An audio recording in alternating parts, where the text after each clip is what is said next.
Nós estamos estudando aqui, irmãos, sobre a vida de alguns personagens bíblicos que marcaram sua época, marcaram sua geração. Tem uma série que nós começamos semana passada e estudamos na semana passada sobre Noé. Noé foi um cara que marcou a sua geração por conta de sua perseverança e também por conta de sua fé.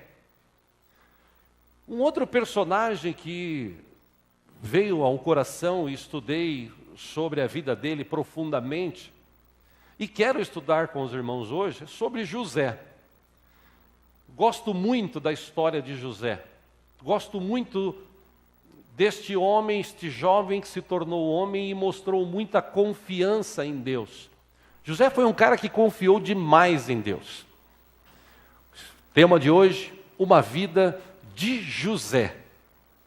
Quem sabe possamos ter nas nossas vidas uma vida de José. Uma vida daquele cara que confia. Daquele cara que não tem tempo ruim para ele. Para ele está tudo certo. Ele vive a vida dia após dia, confiando no Senhor, sabendo que Deus está no controle de tudo. José foi um cara que, para a gente entender, a gente tem que ler boa parte da história. Então, quero ler com vocês. Vamos lá, você trouxe a Bíblia? Gênesis capítulo 29. Primeiro livro aí da Bíblia, Gênesis 29. José cresceu numa família muito complicada. Se você pensar numa família, você acha assim, poxa, a minha família é complicada. Eu tenho uns irmãos, uns tios, uns primos, uns pais que são complicados. Você não conhece a história de José. Porque se você vai estudar hoje, você vai falar assim, pô, minha família é uma bênção. Porque a história de José, a vida dele é complicada. Esse cara tinha tudo.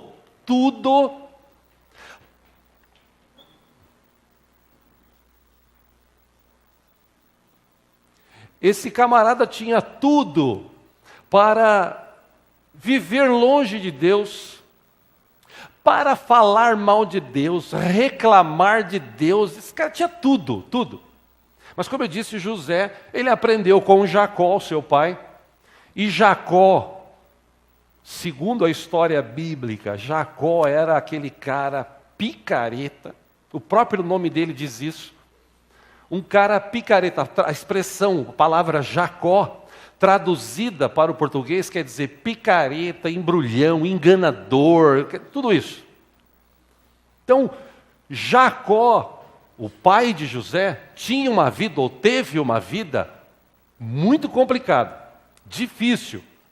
Isso porque desde criança ele tinha essa estrutura dentro de si, de querer dar um chapéu nos outros, de querer enganar os outros, de querer viver sempre por cima dos outros. Ele fez coisas terríveis. Ele conseguiu comprar o direito de primogenitura do seu irmão Esaú, fez lá uma sopa, um negócio gostoso lá de lentilhas, que Esaú, por não entender muito bem o significado da primogenitura, ele acaba vendendo, falando, para que me serve isso? O que importa é eu comer agora. E Jacó já deu um chapéu no irmão, Jacó deu um chapéu no outro, Jacó, ele vivia a vida assim.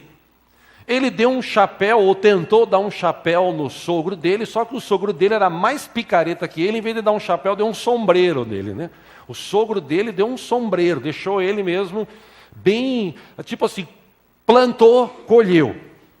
Aí, nessa história de Jacó, ele conheceu a família do seu sogro, ele fugiu de onde ele estava, porque o seu irmão Esaú queria matá-lo, por conta de tudo que aconteceu, ele fugiu, foi para um lugar, chegando nesse lugar, ele encontra essa família, conhece, e ele conhece uma moça chamada Raquel, fica apaixonado por ela, extremamente apaixonado por ela, e se submete a trabalhar por aquela moça. O sogro dele faz um acordo, fala assim, você trabalha 7 anos, e durante estes 7 anos, terminou os 7 anos, a moça é sua. Vamos lá, Gênesis 29, 20.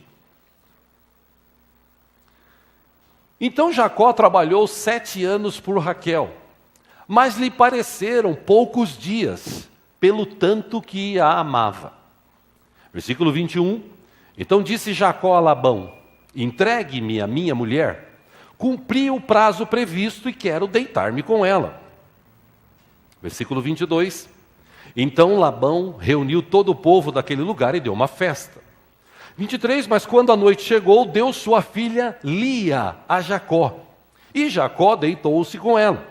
24. Labão também entregou sua serva Zilpa, a sua filha, para que ficasse a serviço dela. Versículo 25. Quando chegou a manhã, lá estava Lia. Então Jacó disse a Labão: que foi que você me fez? Eu não trabalhei por Raquel?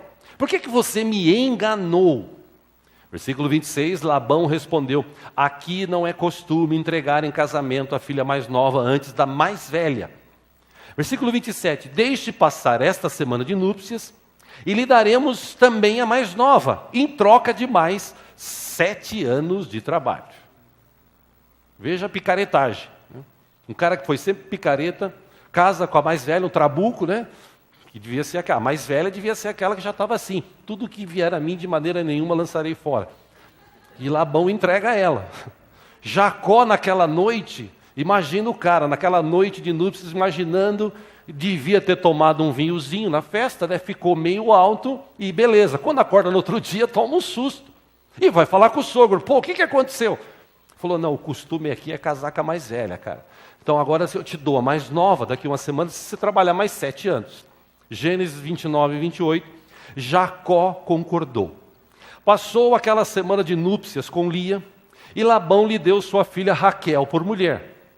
29, Labão deu a Raquel sua serva Bila, para que ficasse a serviço dela. 30, Jacó deitou-se também com Raquel, que era a sua preferida, e trabalhou Labão, ou para Labão, outros 7 anos. Aí começaram a vir os filhos. Versículo 31 de Gênesis 29. Quando o Senhor viu que Lia era desprezada, concedeu-lhe filhos. Uma pausa aí. Nós vamos ler aqui boa parte desses textos. Lembre-se, isso aqui foi escrito por homens. A Bíblia foi escrita por homens, inspirada por Deus. Mas entenda que Deus, que está descrito, que não é esse Deus que fala assim: pô, eu vou castigar aquele, eu vou pegar aquele outro, eu vou fazer isso, aquilo outro. Não. Existe um mover de Deus, um permitir de Deus. Então às vezes você lê assim: pô, Deus ficou com dó daquela mulher e castigou a outra, uma teve filho, a outra não teve. Não é bem isso, como nós estudamos semana passada. Não é bem esse o sentimento que Deus tem no coração. Deus é Deus, Deus sabe de todas as coisas. Então, algumas expressões que você vai ler, parece que Deus é tendencioso, e Deus não é assim. Deus é justo e a sua justiça prevalece para sempre. Amém? Voltando aí para o texto, depois dessa parte, versículo 32 de Gênesis 29. Lia engravidou, deu à luz um filho e deu-lhe o nome de Ruben, pois dizia: o Senhor viu a minha infelicidade, agora certamente o meu marido me amará. Ou seja, ela se sentia aquela mulher mal amada. Versículo 33, Lia engravidou de novo, e quando deu à luz outro filho, disse: porque o Senhor ouviu que sou desprezada, deu-me também este. Aí chamou-se o rapaz de Simeão. 34, de novo engravidou, e quando deu à luz mais um filho, disse: agora, finalmente, meu marido se apegará a mim, porque já lhe dei 3 filhos. Por isso deu-lhe o nome de Levi. Você vê o significado do nome dos caras. Levi, pô, o Senhor, ele me viu. O Senhor se apegou a mim. O Senhor, é umas coisas assim que parece que Deus está no meio de tudo isso e Deus está em cima só observando. Vamos lá. Versículo 35, engravidou ainda outra vez. E quando deu à luz mais outro filho, disse: desta vez louvarei o Senhor. Assim deu-lhe o nome de Judá. Então parou de ter filhos. Gênesis agora, por favor, capítulo 30, versículo 1. Quando Raquel viu que não dava filhos a Jacó, teve inveja de sua irmã. Por isso disse a Jacó: dê-me filhos ou morrerei. 2, Jacó ficou irritado e disse: por acaso estou eu no lugar de Deus que a impediu de ter filhos? 3, então ela respondeu: aqui está Bila, ou Bilá para alguns, minha serva. Deite-se com ela, para que tenha filhos em meu lugar, e por meio dela eu também possa formar família. 4, por isso ela deu a Jacó sua serva Bila por mulher. Ele deitou-se com ela. 5, Bila engravidou e deu-lhe um filho. Então Raquel disse: Deus me fez justiça, ouviu o meu clamor e deu-me um filho. Meu irmão, pausa, você acha que Deus está nessa treta aqui? Falando sério, você acha que Deus está no meio dessa treta? A pessoa que diz: não, Deus fez justiça, peguei a mina aqui, a minha serva, deita com ela. E Jacó, espertão, levou para deitar com a serva, para ter filho, vamos lá. Vamos lá. Versículo 7, por isso, finalzinho aqui, deu-me o nome de Dan. 7, Bila, serva de Raquel, engravidou novamente e deu a Jacó o segundo filho. Versículo 8, então disse Raquel: tive grande luta com minha irmã e venci, pelo que o chamou de Naftali. Versículo 9, quando Lia, que tinha parado de ter filhos, tomou sua serva Zilpa e a deu a Jacó por mulher. 10, Zilpa, serva de Lia, deu a Jacó um filho. 11, então disse Lia: que grande sorte! Por isso chamou Gade. 12, Zilpa, serva de Lia, deu a Jacó mais um filho. 13, então Lia exclamou: como sou feliz! As mulheres dirão que sou feliz. Por isso lhe deu o nome de Aser. 14, durante a colheita do trigo, Rúben saiu ao campo, encontrou algumas mandrágoras e as trouxe a Lia, sua mãe. Então Raquel disse a Lia: dê-me algumas mandrágoras do seu filho. 15, mas ela respondeu: não lhe foi suficiente tomar de mim o marido? Vai tomar também as mandrágoras que o meu filho trouxe? Então disse Raquel: Jacó se deitará com você essa noite, em troca das mandrágoras trazidas pelo seu filho. 16, quando Jacó chegou do campo naquela tarde, Lia saiu ao seu encontro e lhe disse: hoje você me possuirá, pois eu comprei esse direito com as mandrágoras do meu filho. E naquela noite ela se deitou com ela, ou ele se deitou com ela. 17, Deus ouviu Lia, e ela engravidou e deu a Jacó o quinto filho. 18, aí ela diz: Deus me recompensou por ter dado a minha serva ao meu marido. Pergunto de novo, você acha que Deus está no meio dessa treta aqui, irmãos? Vamos lá. Por isso deu-lhe o nome de Issacar. Versículo 19, Lia engravidou de novo e deu a Jacó o sexto filho. Jesus amado. 20, disse Lia: Deus presenteou-me com uma dádiva preciosa. Agora o meu marido me tratará melhor. Afinal já lhe dei 6 filhos. Por isso deu-lhe o nome de Zebulon. 21, algum tempo depois, Lia, deu à luz uma menina, quem chamou de Ná. 22, então Deus lembrou-se de Raquel. Deus ouviu o seu clamor e a tornou fértil. Versículo 23, ela engravidou e deu à luz um filho e disse: Deus tirou de mim a minha humilhação. 24, deu-lhe o nome de José e disse: que o Senhor me acrescente ainda outro filho. Pausa só até aí. Então, irmãos, imagina, você acha que a tua família é problemática? Imagina essa família. Primeiro o cara casa com 2 mulheres. Por isso que 2 mulheres para um cara só não dá certo. A Bíblia, Deus é sábio. Deus fez o homem e a mulher, o homem se unirá à sua mulher, não serão a sua carne, ponto. Naquela época, o cara tinha 2, 3, 4, 5, 6, tinha cara que tinha 7. Hoje, lá na África, tem cara que tem 7 mulheres. O João Pedro, a Simone, que tiveram lá no passado, evangelizando, o pessoal do Veredas, né? Eles disseram: é difícil você pregar algo para alguém dizendo o seguinte: você tem que escolher uma das 7 mulheres. É difícil, a cultura deles é diferente. Naquela época, Jacó tomou um chapéu. Ele trabalhou por uma mulher, ganhou outra. Aí trabalhou mais 7 anos, pegou aquela. Aí essa união gerou briga entre as irmãs. Aí uma podia ter filhos, a outra não podia. Imagina a treta que era essa família. Você é filho de quem? Eu sou filho da serva de Raquel. E você? Eu sou filho da serva de Lia. E você? Eu sou filho de Lia. E você? Não, eu sou filho da serva de Raquel. Era uma briga de foice. Em meio a tudo isso, nasce José, o 11º filho de Jacó. Ele teve mais um irmão depois, chamado Benjamim. E imagina um rapaz que nasce, cresce, o mais novinho, até então, no meio de uma família assim.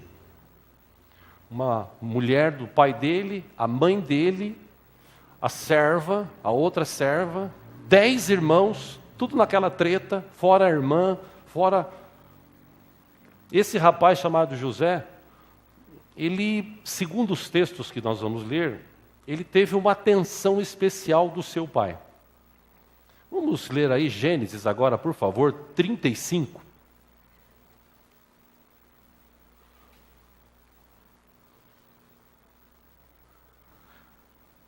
Versículo 16.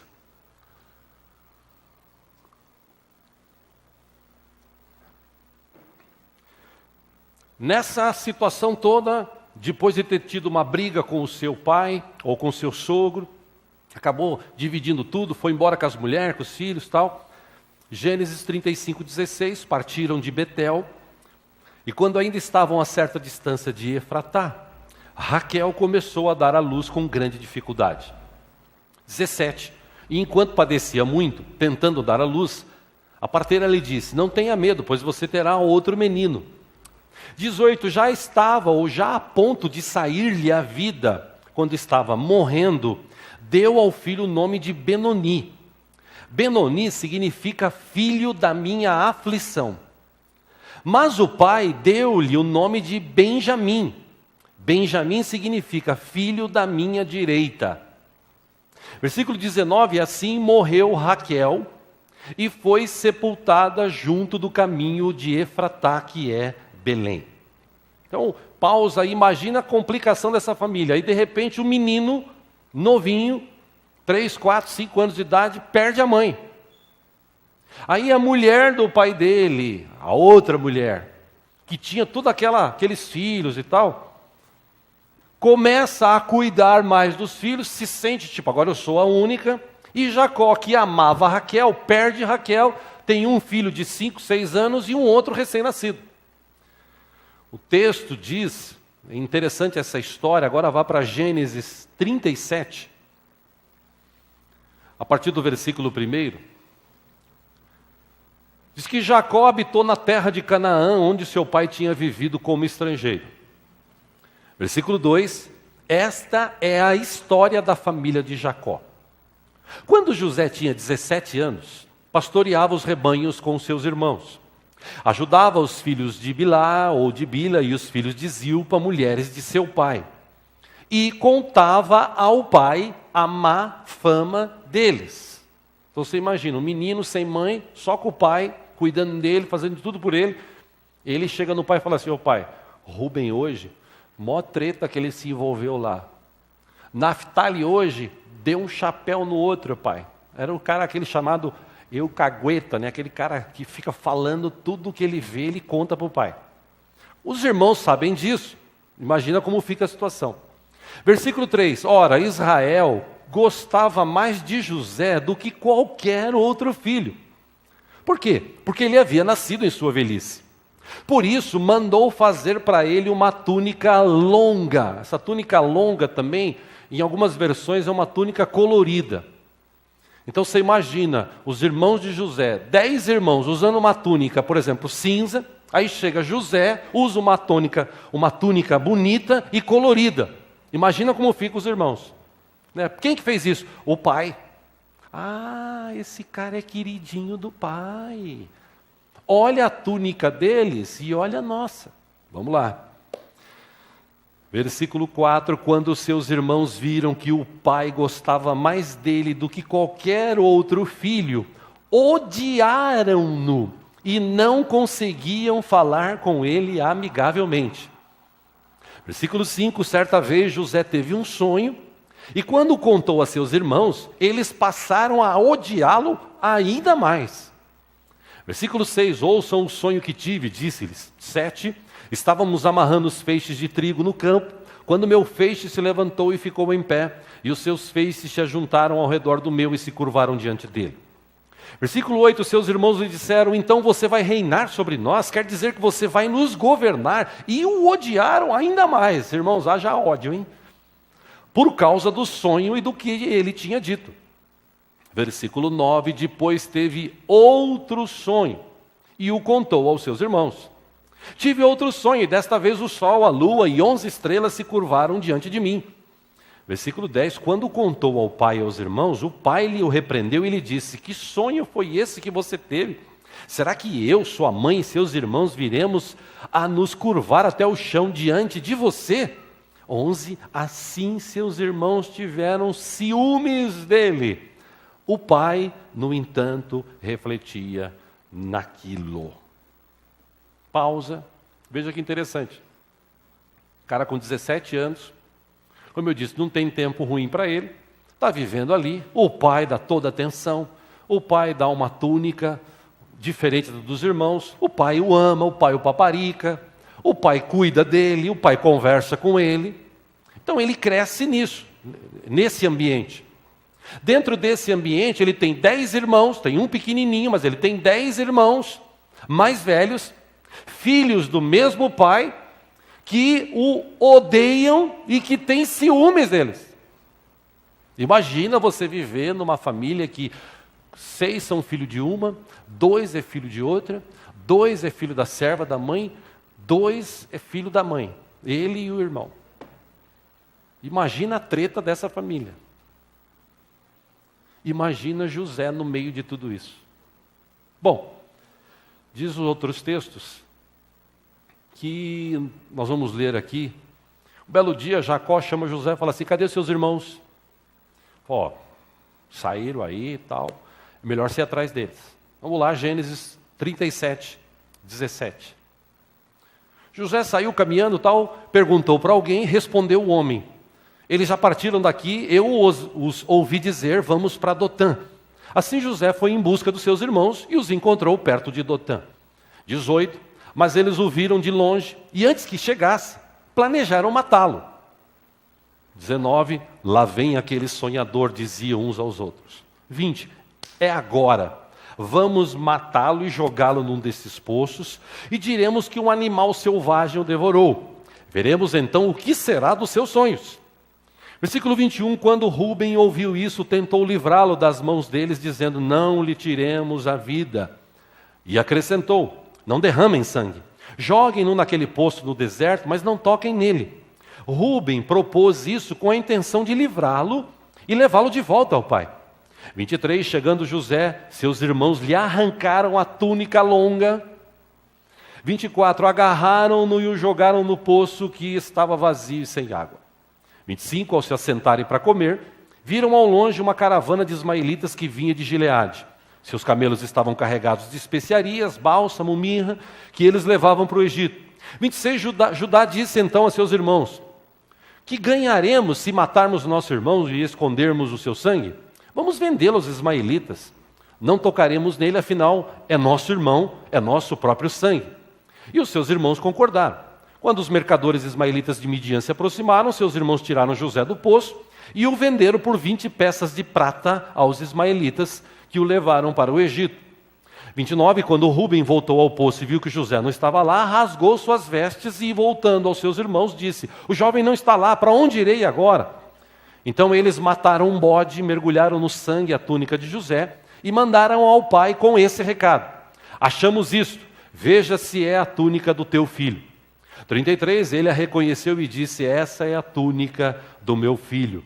Um animal selvagem o devorou. José foi despedaçado. Então Jacó rasgou suas vestes, vestiu-se de pano de saco, chorou muitos dias por seu filho. 35, todos os filhos ou todos os seus filhos e filhas vieram consolá-lo, mas ele recusou ser consolado, dizendo, não, Chorando, descerei à sepultura para junto do meu filho. E continuou a chorar por ele. Vá agora para Gênesis 39.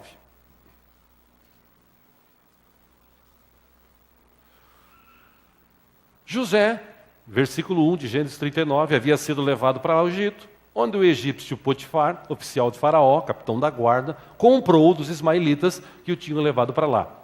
Veja, ele era escravo e foi vendido como escravo. Versículo 2: o Senhor estava com José. O Senhor estava com José. De modo que este prosperou e passou a morar na casa do seu senhor egípcio. Versículo 3: quando esse percebeu que o Senhor estava com ele e que o fazia prosperar em tudo o que realizava, agradou-se de José e tornou-o administrador de seus bens. Potifar deixou a seu cuidado a sua casa, lhe confiou tudo o que possuía. 5, desde que o deixou cuidando de sua casa e de todos os seus bens, o Senhor abençoou a casa do egípcio por causa de José. A bênção do Senhor estava sobre tudo o que Potifar possuía, tanto em casa como no campo. Assim, deixou ele aos cuidados de José tudo o que tinha, e não se preocupava com coisa alguma, exceto com a sua própria comida. José era atraente e de boa aparência. 7, depois de certo tempo, a mulher do seu senhor começou a cobiçá-lo e o convidou: venha, deite-se comigo. 8, mas ele se recusou e lhe disse: meu senhor não se preocupa com coisa alguma da sua casa e tudo que tem deixou aos meus cuidados. Ninguém nesta casa está acima de mim, ele nada me negou a não ser a senhora, porque é a mulher dele. Como poderia eu então cometer algo tão perverso e pecar contra Deus? 10, assim, embora ela insistisse com José, dia após dia, ele se recusava a deitar-se com ela e evitava ficar perto dela. Pausa aí. José vai preso. José vai ser vendido ou foi vendido como escravo. Como escravo, ele está na casa desse senhor, mas como eu disse, para José, o tipo de pensamento que ele tinha, para ele não tinha problema nenhum. Ele não tinha mágoa, ele não tinha rancor, talvez sentia saudade do pai, da família, mas ele estava ali. Por quê? Porque ele sabia que Deus estava com ele. Uma das coisas boas que Jacó fez por José foi ensinar a servir o Deus vivo e poderoso. Por isso que a Bíblia diz: ensina o teu filho no caminho que ele deve andar, quando ele crescer jamais se desviará dele. José, naquela casa, apesar da situação aparentemente boa, José era escravo. José não tinha nada, direito nenhum. Mas o seu senhor confiava nele, e José, ele tinha um relacionamento com Deus. Lembra de Noé? O relacionamento que ele tinha com Deus? José tinha o mesmo tipo de relacionamento com Deus. José ia além, José confiava em Deus. Confiava tanto que diz o texto que tudo que José fazia, Deus estava com ele e abençoava. Mas você sabe que o diabo nunca desiste. O diabo sempre quer afastar a gente para longe de Deus. E aquela mulher, José bonitão, 17, 18 anos, na flor da idade,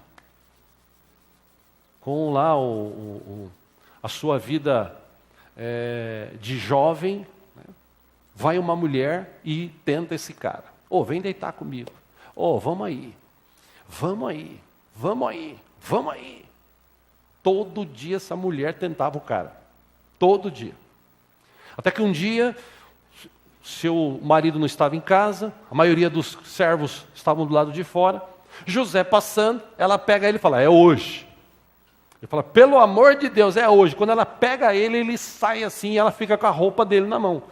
A famosa túnica, né? Porque tem uns pregadores que falam que é a túnica, tá? Fica com a túnica dele na mão. E ele, seminu. O que ele faz? Sai correndo. Essa mulher inventa uma história para o seu marido. Ela tinha uma prova da mentira, mas ela tinha uma prova. Ela disse: ele veio aqui, tentou se deitar comigo. Você vê, a roupa dele está aqui. Gênesis 39, versículo 19. Eu estou falando isso para a gente ganhar tempo na leitura, tá?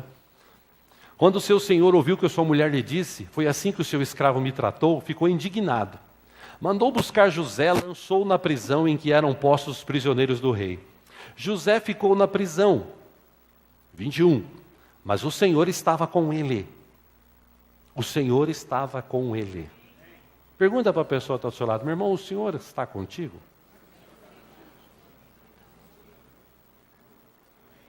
Porque em tudo que você faz, se você tiver Deus do teu lado, você vai ser abençoado, você vai ser próspero. O Senhor esteve ou estava com ele e o tratou com bondade. O que Deus fez? Concedeu-lhe a simpatia do carcereiro. 22, por isso o carcereiro encarregou José de todos os que estavam na prisão, e ele se tornou responsável por tudo que lá sucedia. 23, o carcereiro não se preocupava com nada do que estava a cargo de José, porque o Senhor estava com José e lhe concedia bom êxito em tudo o que realizava. Pausa aí. Tudo que ele fazia, Deus abençoava. Por quê? Porque ele andava com Deus. Porque ele tinha relacionamento com Deus. Para ele, no coração dele, ele não tinha raiva de irmão, ele não tinha mágoa. Para ele estava o seguinte: estou longe da minha terra, um dia Deus vai permitir que eu reveja meu pai, um dia Deus vai mudar a história da minha vida, um dia Deus vai mudar a minha sorte, eu vou confiar no Senhor. Apesar de eu estar na prisão, injustamente, eu vou continuar confiando no Senhor. Senhor, eu te amo, Senhor, eu te adoro, Senhor, eu quero estar contigo, eu sei que o Senhor está comigo, eu quero te servir. Esse era o pensamento de José.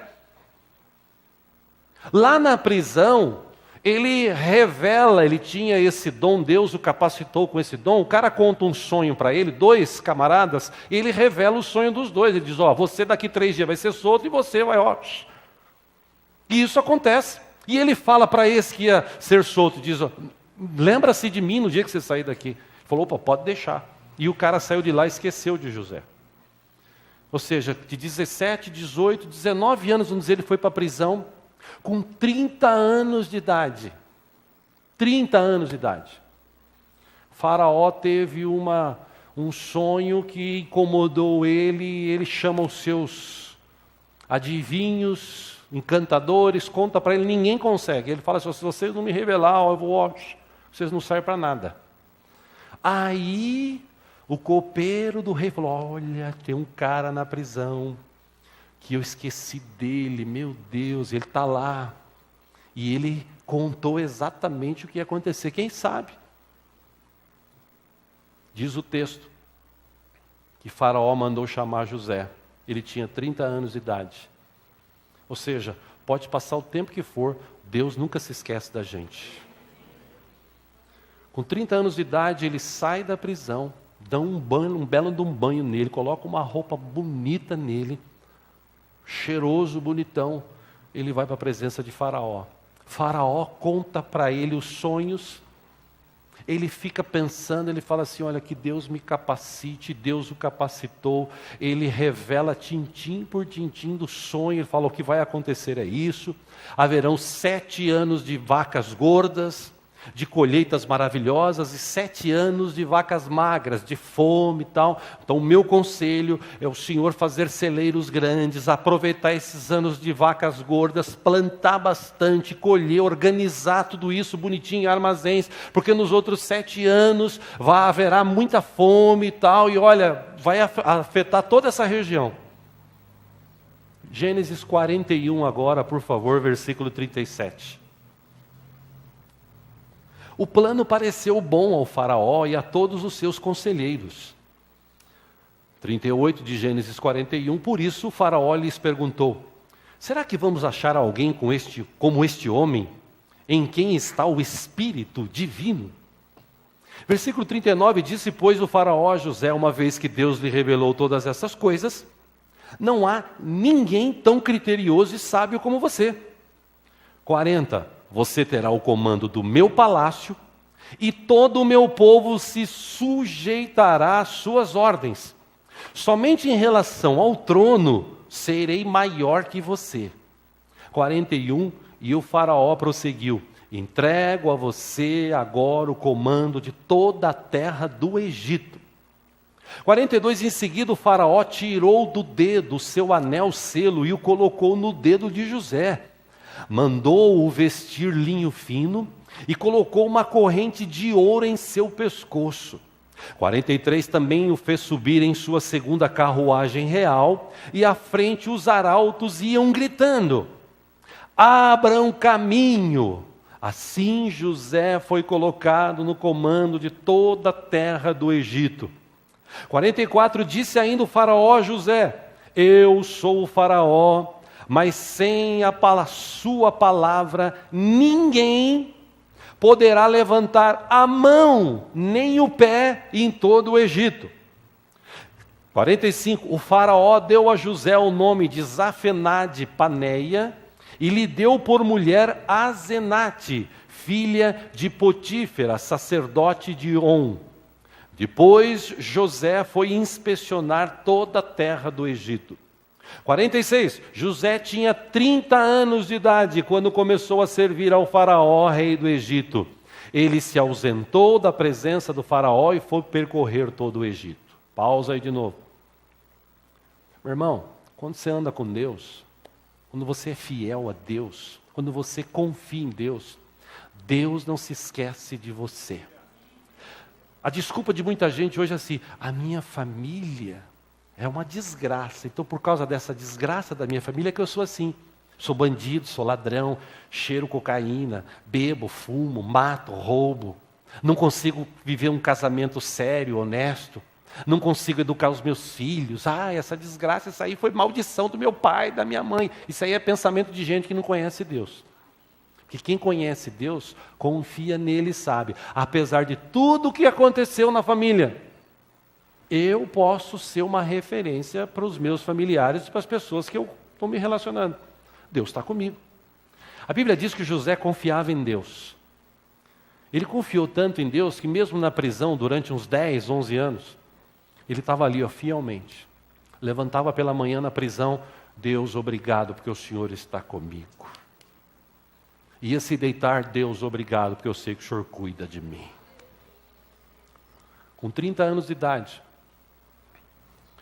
ele revela este sonho.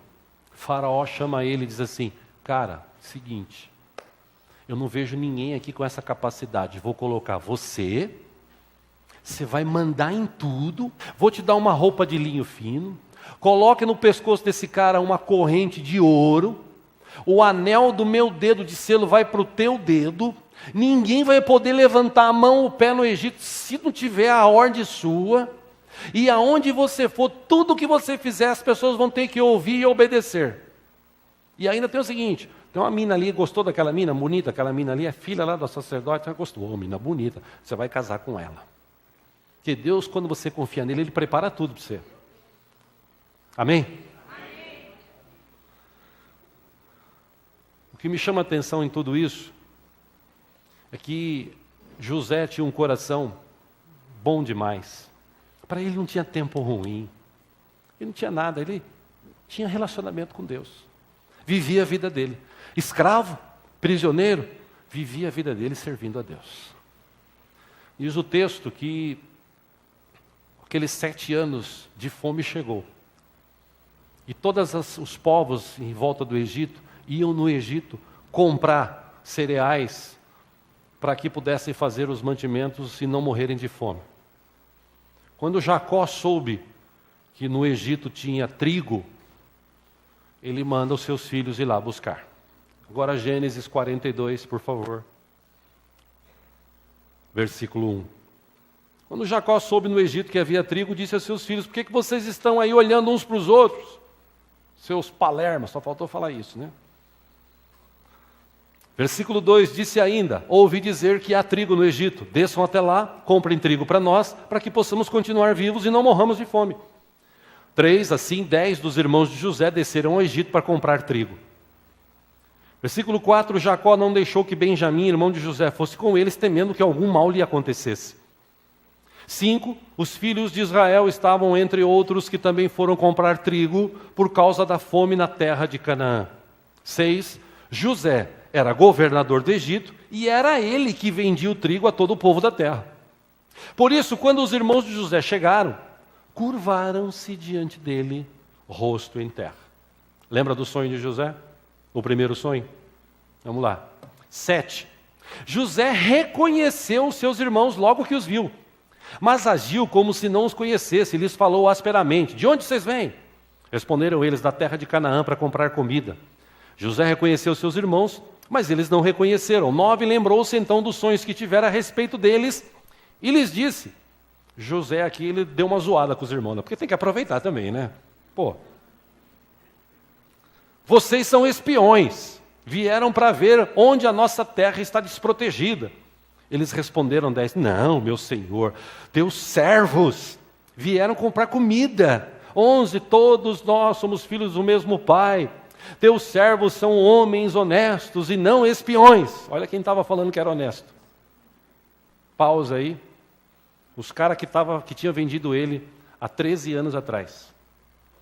A história se desenrola, José libera um pouco, conversa com eles, fala para trazer, eles contam que tem um irmão mais novo, pede para trazer um irmão mais novo, ele não queria trazer. Depois você lê o resto aí para a gente ganhar tempo aqui. Chegou um momento na vida de José, como eu disse, José não guardava mágoa no coração. José, para ele não tinha tempo ruim. Vá agora para Gênesis 45.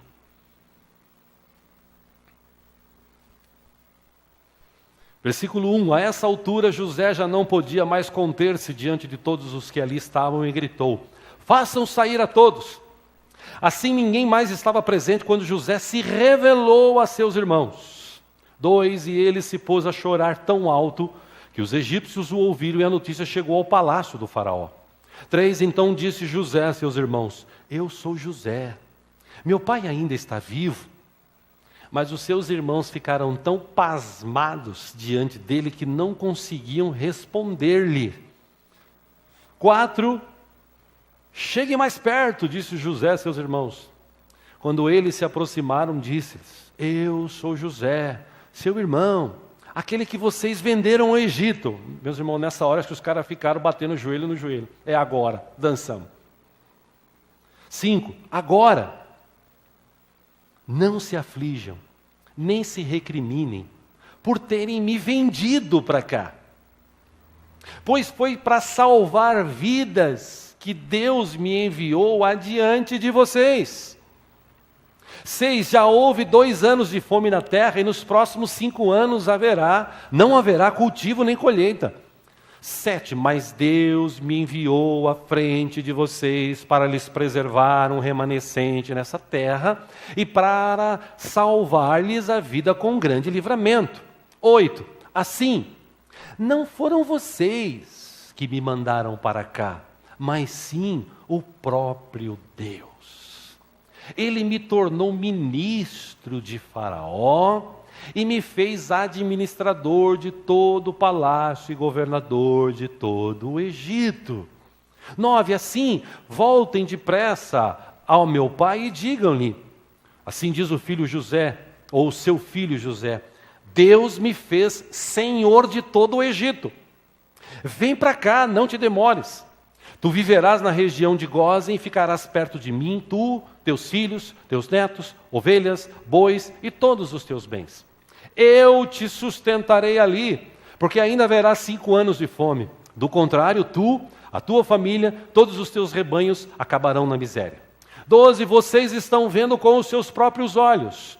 O meu irmão Benjamim também, que realmente sou eu que estou falando com vocês. 13, contem a meu pai quanta honra me prestam no Egito, e tudo o que vocês mesmos testemunharam, e tragam meu pai para cá depressa.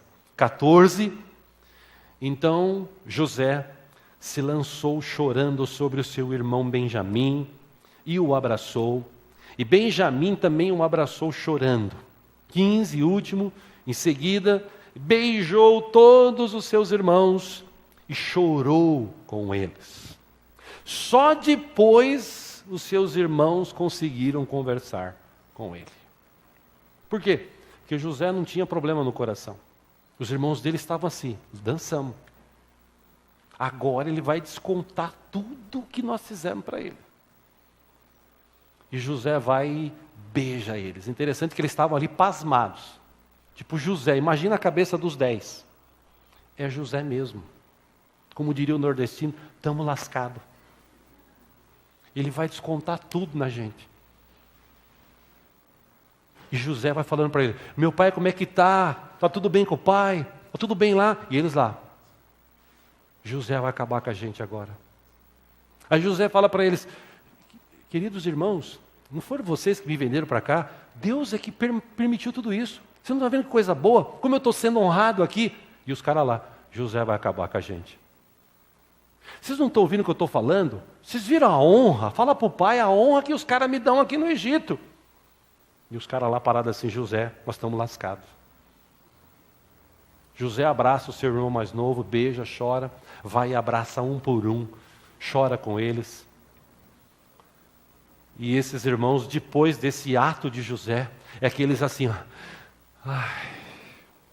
eu acho que não vai rolar nada aqui, só mesmo esses beijos e abraços. O que a gente aprende com isso de lição para as nossas vidas? Primeiro, a gente precisa aprender a confiar em Deus.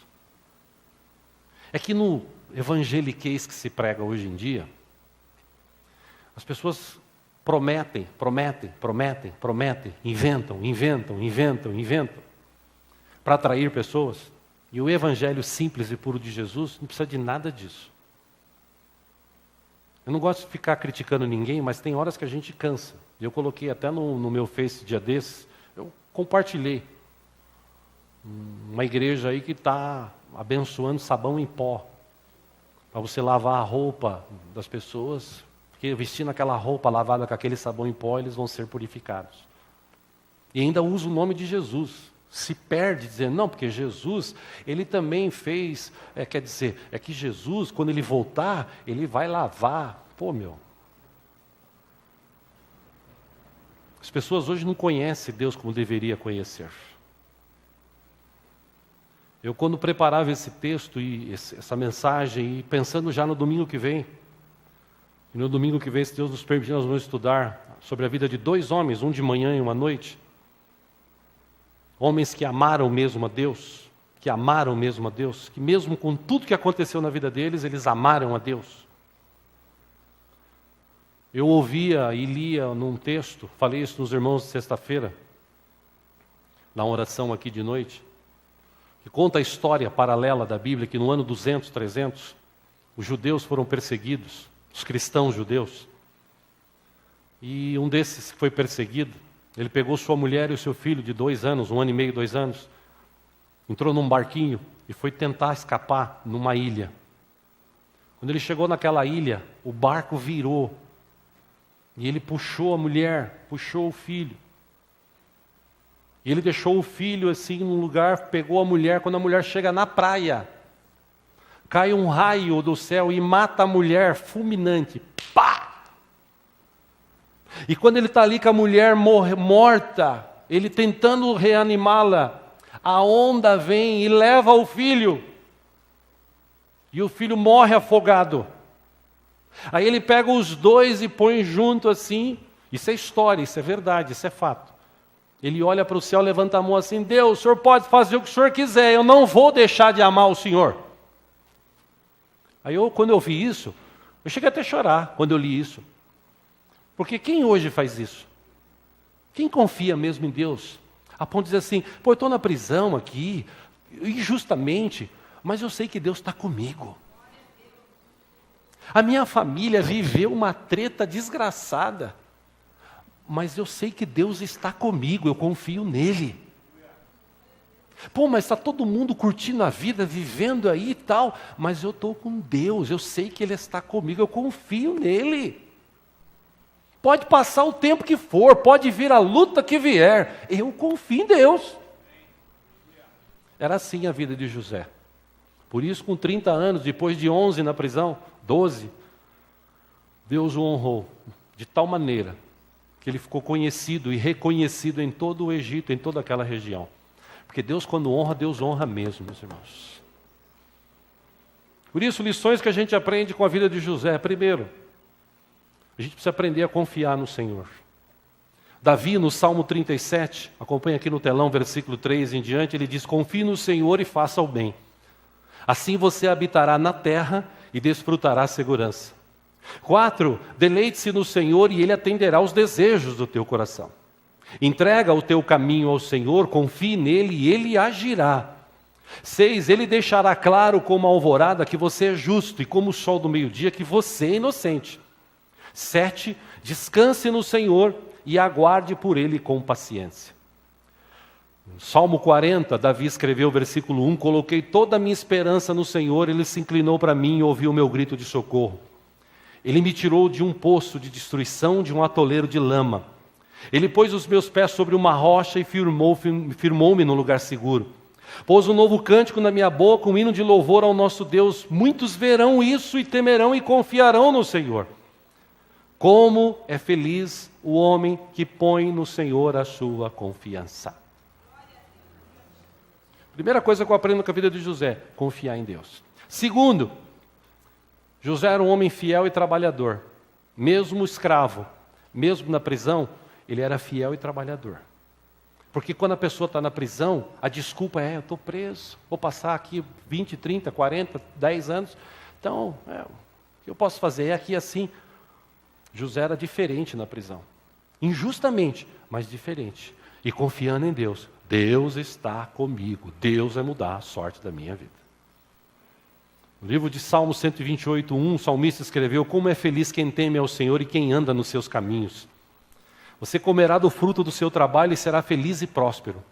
Sua mulher será como videira frutífera em sua casa, seus filhos serão como brotos de oliveira ao redor de sua mesa. Assim será abençoado o homem que teme o Senhor. O livro de Provérbios 12:14 diz que do fruto de sua boca o homem se beneficia. O trabalho de suas mãos será recompensado. Você está trabalhando honestamente, vai chegar a tua hora, Deus vai honrar você. Provérbios 14:23, todo trabalho árduo traz proveito, mas só falar leva à pobreza. Que eu citei há pouco. Terceiro, uma coisa que eu aprendo também com a vida de José. José era um homem que sabia perdoar. Para ele, perdão era um negócio assim, está liberado. Jesus ensinou muito sobre perdão. E eu não consigo entender crentes ou pessoas que se dizem crentes, cristãs, servas de Jesus, discípulos de Jesus. Por isso que eu falo que as pessoas não conhecem, Deus não tem relacionamento com ele. Porque Jesus falou muito sobre perdão. Na oração dominical, Jesus ensinou, Mateus 6,12, perdoa as nossas dívidas, assim como nós perdoamos aos nossos devedores. Você está orando, falando para Deus, Deus, me perdoa do jeito que eu perdoo.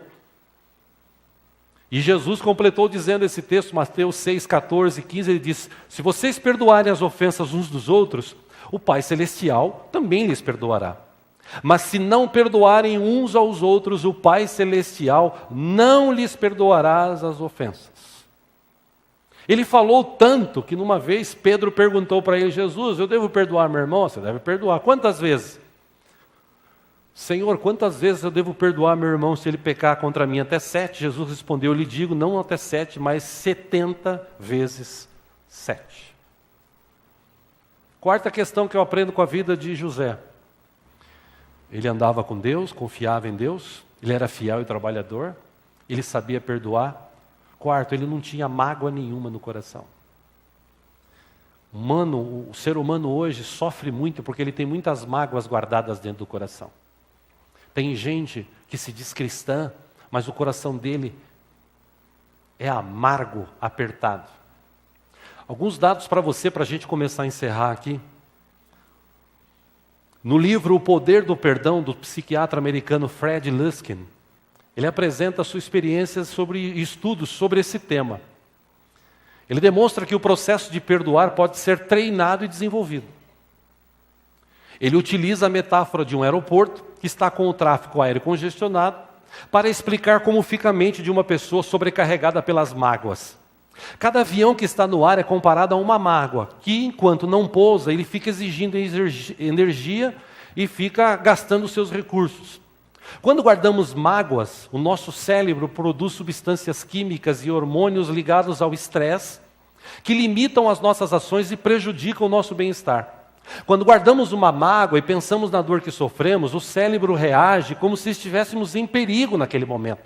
Ele produz substâncias químicas ligadas ao estresse que limitam as nossas ações. A parte pensante do cérebro fica limitada e quando agimos sem pensar, para nos livrarmos, quando a gente age sem pensar para a gente se livrar da sensação de perigo. Portanto, a mágoa consome muita energia. Cada vez que contamos o que aconteceu, os mesmos sentimentos são desencadeados. O cérebro não sabe distinguir se aquela traição, agressão, se aquele acontecimento foi há 1, 2, 3, 4, 5, 10 anos. Assim como a gente escolhe o canal de TV, escreve esse psicólogo, que a gente quer assistir, a gente também pode aprender a escolher qual o canal que está passando na nossa mente.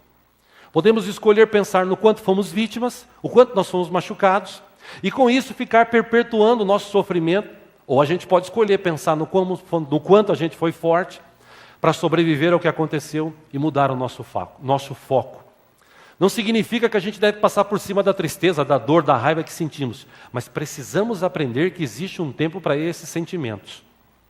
E uma forma que a gente tem de mudar esse canal na mente é pensar em como podemos mudar a história da nossa dor. José esteve preso 13, 12, 13 anos, 11, 12 anos. José estava preso, mas a alma dele estava livre. Ele não tinha mágoa nenhuma. Ele perdoou todo mundo. Ele confiava em Deus. Ele era um trabalhador fiel. A gente pode encerrar o rancor da nossa vida, um trecho desse livro, porque infelizmente muita gente vive uma vida assim. E eu já falei várias vezes aqui ao longo desses anos, tem muito cristão com doenças psicossomáticas. O que é doença psicossomática? Psicossomatia é uma doença que caracteriza ou é caracterizada por sinais que o corpo mostra. Exames médicos não conseguem descobrir o que a pessoa tem, mas ela às vezes tem marcas, manchas. E isso, em outras palavras, segundo estudos de médicos, psicólogos, isso são sentimentos doentios, como rancor, ódio, inveja, ciúme, que pode gerar enfermidades no corpo, muitas delas bem graves. O rancor é um dos sentimentos mais lembrados que se fala em doenças psicossomáticas. Aí eles colocaram uma lista de doenças que as pessoas têm por conta dessas reações do corpo em relação a rancor e mágoas que estão no coração. Doenças cardiovasculares, hipertensão, taquicardia, doenças gastrointestinais, gastrite, úlcera, doenças respiratórias, pessoas que têm asma, bronquite, doenças dermatológicas, urticária, enfisema, doenças do sistema nervoso, enxaqueca, vertigens, doenças endocrinológicas, obesidade, diabetes, doenças de articulações, tendinite, artrite, dores, tensões musculares, doenças infecciosas, doenças autoimunes, câncer. Isso tudo pode ocasionar transtornos mentais e comportamentais. Tudo isso porque as pessoas guardam mágoas no coração. José não tinha mágoa no coração. Quando nasceu o primeiro filho dele, ele colocou o nome de Manassés, que quer dizer, Deus me fez esquecer tudo isso. Ou seja, a mágoa escraviza, o perdão liberta. Quem não perdoa, não tem paz. José era um cara que tinha um sentimento profundo dentro do seu coração, de confiança em Deus, e não ligar para essas coisas que acontecem na vida. De entender o seguinte, pode fazer o que quiser, Deus está comigo. O perdão é um dos maiores dons que Deus nos deu, ou dá para aqueles que amam Jesus e têm Jesus como Senhor. Deus deseja hoje, eu creio, libertar as nossas vidas das mágoas que porventura a gente tem guardado no coração. E talvez você diga assim, pastor, que você não conhece a história da minha família. Bom, eu te apresentei a história de uma família cheia de treta. Mas José não se prendeu a nenhuma delas. José olhava para Deus, confiava no Senhor. E é por isso que o nome dele está registrado aqui na Bíblia, a história dele. Para mostrar para eu e para você, que quando a gente confia em Deus, Deus está conosco todo o tempo. Amém? Vamos orar? Vamos ficar em pé em nome de Jesus.